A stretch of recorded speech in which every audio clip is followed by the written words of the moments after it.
مجھے اتنی دیر کے لیے مہلت دے دے کہ میں مسجد میں جاؤں اور نماز پڑھ کر واپس آ جاؤں اور اس جگہ پر بیٹھ جاؤں۔ اس یہودی نے کہا میرا قرض دے دو اور شوق سے نماز پڑھنے جاؤ، اور اگر نہیں دیتے ہو تو میں نماز پڑھنے کے لیے بھی آپ کو یہاں سے اٹھنے نہیں دوں گا۔ آپ نے ظہر کی نماز وہیں پڑھی، عصر میں بھی اجازت نہیں دی، عصر بھی وہیں پڑھی، مغرب بھی وہیں پڑھی، عشاء بھی وہیں پڑھی، رات بھر بھی اس نے اٹھنے نہیں دیا۔ آپ نے پوری رات وہیں گزاری، فجر کی اذان کی آواز آئی، آپ نے فجر بھی وہیں ادا کی، سورج نکلنے تک آپ وہیں رہے۔ جب سورج نکل گیا اور کافی بلند ہو گیا تب وہ یہودی اللہ کے نبی صلی اللہ علیہ وسلم کے قریب آ کر بیٹھتا ہے اور کہتا ہے محمد صلی اللہ علیہ وسلم میں آپ سے قرض نہیں مانگنا چاہتا تھا، نہ میرا ارادہ تھا کہ قرض مانگا جائے، بلکہ کل ہی میں نے اپنی کتاب تورات کو پڑھا تھا، کل ہی میں نے اپنی کتاب تورات کو پڑھا تھا، اس تورات میں لکھا تھا کہ آخری نبی جو آئے گا وہ بڑا حلیم اور بردبار ہوگا، اس کو غصہ نہیں آئے گا، اس کو سخت سے سخت لہجے میں بھی اس سے گفتگو کی جائے گی تو وہ خندہ پیشانی سے سنے گا، اس کی پیشانی پر پسینہ نہیں آئے گا، وہ بدتمیز نہیں ہوگا، اس کے اخلاق بہت اچھے ہوں گے۔ بس یہی سوچ کر میں آپ کو آزمانا چاہتا تھا، میں دیکھنا چاہتا تھا کہ وقت سے پہلے قرض مانگوں تو آپ کو غصہ آتا ہے یا نہیں آتا ہے، آپ اپنے صحابیوں سے ہمیں پٹواتے ہیں کہ نہیں پٹواتے، میں یہ دیکھنا چاہ رہا تھا، میں یہ دیکھنا چاہ رہا تھا۔ جیسے آج کل دیکھ رہے ہیں نا بوکھلاہٹ، جب دیکھا جا رہا ہے کہ ہماری ہوا ڈھیلی ہے، پوزیشن خراب ہے، تو کسی طریقے سے ہندو مسلم کرایا جائے، اور جو ہمارے پالتو کتے ہیں جو ہماری ہڈیوں پہ پل رہے ہیں انہی کے ہاتھ سے گولیاں چلوائی جائیں اور کئی لوگوں کو مروا دیا جائے۔ سمجھ گئے نا؟ اب کھل کے مت بلواؤ یار، حالات نازک ہیں، اشارہ آپ سمجھ لیجئے، اتنا میں نے بول دیا جس پر میرے اوپر کیس نہیں ہو سکتا۔ پالتو کتوں کے ذریعے جن کی ہڈیوں پر جو پل رہے ہیں ان کے ذریعے گولیاں چلوا کر ہندو مسلمان کرانے کی سازش، کیونکہ ہمارے پاس کوئی اور راستہ نہیں ہے الیکشن کو جیتنے کا سوائے ہندو اور مسلم کرنے کے، یہ جتنا زیادہ استعمال کیا جائے۔ دیکھیے ہمارے اتر پردیش کا حال دیکھیے آپ، ہولی بڑی آرام سے گزر جانے دی، رنگ بڑے آرام سے پھک جانے دیا، ہولی بڑے آرام سے منوا لی گئی، اور جیسے ہی رمضان کا مہینہ آیا آج یہ آرڈر نافذ کر دیا گیا کہ کسی بھی دھارمک استھل پر 5 آدمی سے زیادہ نماز پڑھنے کی انومتی اجازت نہیں ہوگی۔ اور اللہ کی قسم میں علم غیب سے واقف نہیں، لیکن میں نے اتر پردیش کی ایک تقریر میں کہہ دیا تھا کہ ہولی تک لاک ڈاؤن میں تھوڑی ڈھیل مل رہی ہے، یہ ہولی جیسے ہی جائے گی سب پہ شکنجا کسا جائے گا اور تیر بالکل نشانے پر لگا۔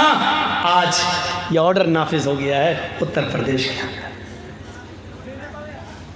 میرا کل کا پروگرام ہونے والا تھا دلکولہ میں، لیکن کل ہی فون کر دیا گیا کہ صاحب پرمیشن نہیں مل رہی ہے، کل کا پروگرام دلکولہ کا کینسل ہو گیا ہے۔ آپ لوگوں نے جس حساب سے بھی کیا، اللہ تعالیٰ آپ کے جلسے کو کامیاب کرے، مینج کر کے ہندوستان میں چلتا۔ تو میرے بھائیوں، عرض اتنا کرنا تھا مجھے، انسانیت یہاں سے سیکھیے آپ، جو اسلام پیش کر رہا ہے، اسلام پیش کر رہا ہے۔ اللہ کے نبی صلی اللہ علیہ وسلم نے فجر بھی وہیں پڑھی، سورج نکل گیا تو وہ یہودی خود آتا اور کہتا کہ اللہ کے نبی صلی اللہ علیہ وسلم میں دیکھنا چاہتا تھا کہ آپ کو غصہ تو نہیں آتا ہے۔ تو اللہ کے نبی صلی اللہ علیہ وسلم نے پوچھا کیف وجدت نعتی فی کتابک، اپنی کتاب کے مطابق تم نے میری صفت کیسی پائی، یعنی تم نے اپنی کتاب تورات میں جو پڑھا تھا اس کے مطابق مجھے کیسا پایا؟ اس نے کہا میری کتاب میں جیسے لکھا تھا اس سے بھی اچھا۔ اس سے بھی آگے بڑھ کر، اس سے بھی بڑھ کر آپ کو میں نے باخلاق پایا ہے۔ پھر اللہ کے نبی صلی اللہ علیہ وسلم نے اس سے پوچھا پھر تجھے کون سی چیز روک رہی ہے اسلام قبول کرنے سے؟ یعنی اپنی کتاب کے مطابق جب تو نے مجھے ویسا پا لیا جیسی تیری کتاب میں لکھا ہے تو پھر تو اسلام قبول کیوں نہیں کرتا؟ پھر کون سی چیز مانے؟ پھر کون سی چیز تجھے روک رہی ہے اسلام قبول کرنے سے؟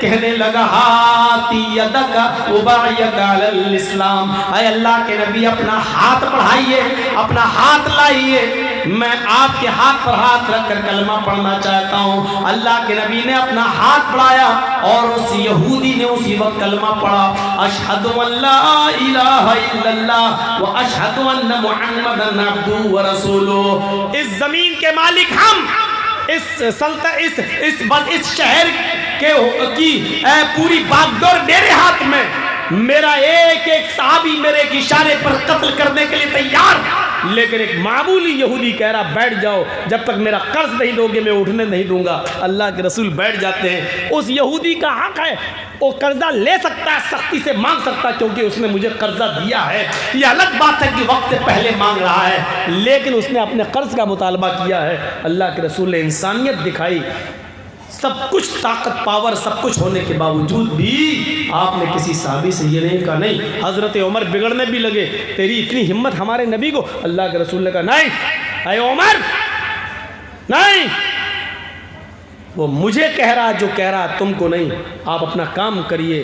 آپ نے حضرت عمر فاروق کو روک دیا اور خود آپ اس کے ساتھ ویسا ہی کرتے گئے جیسا وہ چاہتا گیا۔ اس سے بڑی انسانیت، اس سے بڑا انسانیت کا درس، اس سے بڑا انسانیت کا پاٹھ، اس سے بڑا انسانیت کا سبق ہمیں دنیا کی کون سی کتاب میں ملے گا اور کون سے پاٹھ اور لیسن اور سبق کہاں ملے گا؟ میرے بھائیو آؤ ایک اور منظر دکھلاتے ہیں آپ کو۔ اللہ کے رسول صلی اللہ علیہ وسلم کو قتل کرنے کے ارادے سے بھیس بدل کر، شکل بدل کر، بھیس بدل کر یمامہ کا گورنر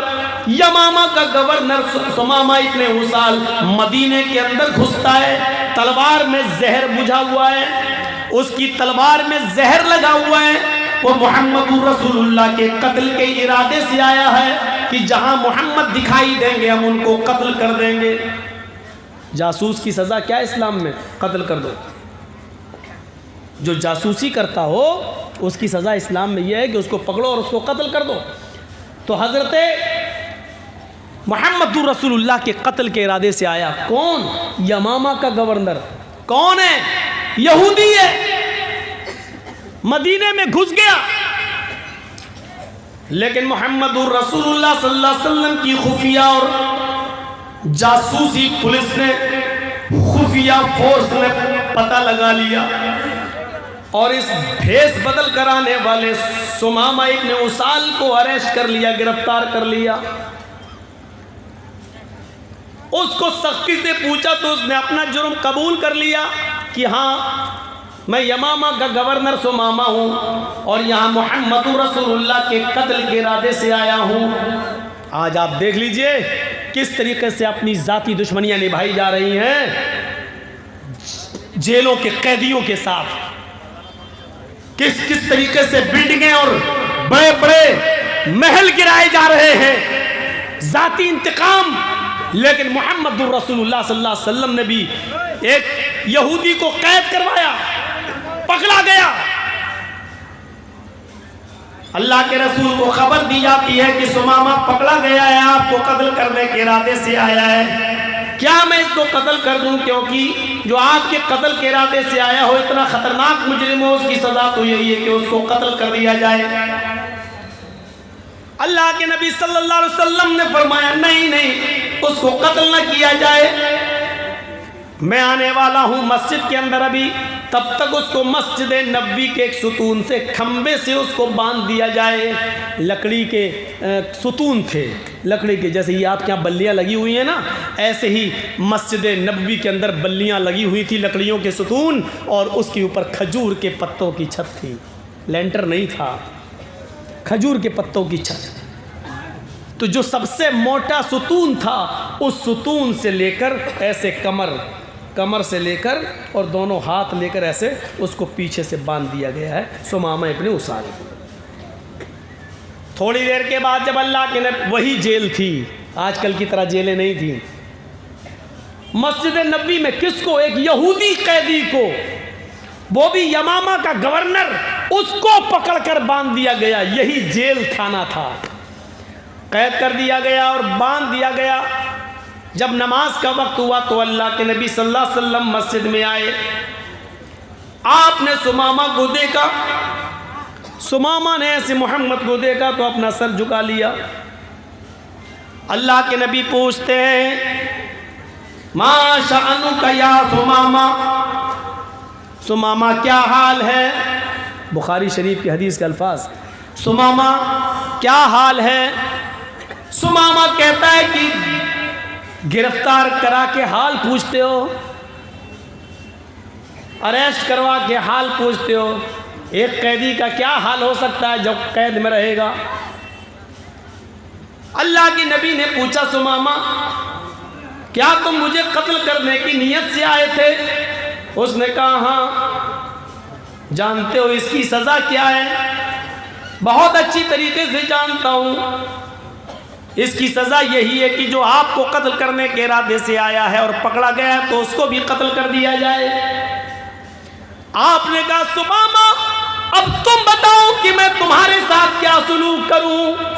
جرم تو تمہارا بڑا ہے، ایک تو بھیس بدلا، شکل بدلی، تلوار میں زہر لگایا، میرے قتل کے ارادے سے مدینے میں میری پرمیشن کی بغیر انٹری کی، اور ہمت دیکھو مجھے قتل کرنے کے لیے آئے۔ سزا تو یہی ہے کہ تم پکڑے گئے تمہیں قتل کر دیا جائے، لیکن پھر بھی میں تم سے پوچھتا ہوں کہ بتاؤ تمہارے ساتھ کیا سلوک کیا جائے؟ اے ثمامہ بتاؤ تمہارے ساتھ کیا کروں؟ ثمامہ کا جواب سنو۔ ثمامہ کہتا ہے ان تقتل زاد من وان تنعم لا شاکر۔ اے محمد صلی اللہ علیہ وسلم آپ کو اختیار ہے، آپ چاہیں تو مجھے قتل کر سکتے ہیں، اگر آپ قتل کریں گے تو آپ مجرم نہیں ہوں گے۔ ایک صاحب حق کو قتل کریں گے، ایک مجرم کو قتل کریں گے، جو قتل کے لائق ہے اس کو قتل کریں گے، آپ کا کوئی گناہ نہیں ہے۔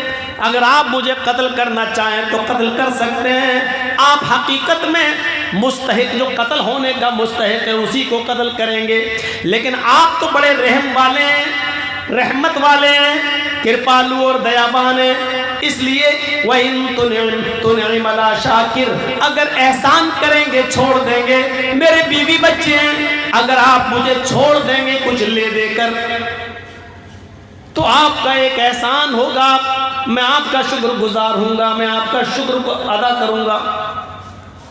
اللہ کے نبی نے کہا چھوڑ دیا، اس دن کچھ نہیں کہا، ٹھیک ہے۔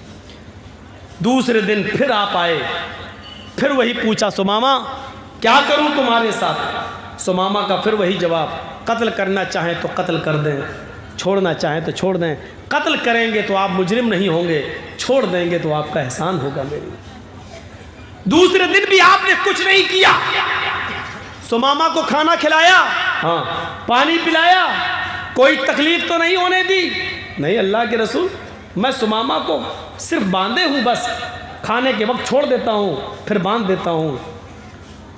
قضائے حاجت پیشاب پائخانے کے لیے جاتا ہے تو اس وقت کچھ لوگ اس کے ارد گرد رہتے ہیں، چاروں طرف سے گھیرا لگا لیتے ہیں اور پھر اس کو پکڑ کے پھر یہاں باندھ دیتے ہیں، کوئی کمی نہیں ہونے دی جا رہی ہے، ہم لوگ بھوکے رہتے ہیں لیکن ثمامہ کو کھانا کھلاتے ہیں۔ آپ نے کہا ٹھیک۔ تیسرے دن پھر ثمامہ سے پوچھا ثمامہ بولو تمہارے ساتھ کیا کروں، کیا حال ہے؟ کہا جس حال میں ہوں اسی حال میں، کیا کروں؟ کہا اللہ کے نبی کیا بار بار پوچھتے ہیں کیا کروں؟ کل بھی پوچھا، پرسوں بھی پوچھا، آج بھی پوچھ رہے کیا کروں؟ میرا وہی جواب ہے، آپ اگر قتل کرتے ہیں تو ایک مستحق کو قتل کر رہے ہیں، ان تقتل ذات من، قتل کرنا چاہیں تو کر دیجئے، ایک خون والے کو خون کر رہے ہیں، ایک ایسے انسان کو آپ ماریں گے جو واقعی مرنے کے لائق ہے، مرنے کا حق ہے، اس کا مرنے کا حق رکھتا ہے وہ، اور اگر چھوڑ دیں گے تو آپ کا ایک احسان ہوگا۔ آپ نے کہا سمامہ 3 دن سے میں تمہیں قید کیے ہوئے ہوں، کھانے پینے میں کوئی تکلیف نہیں ہونے دی۔ اس نے کہا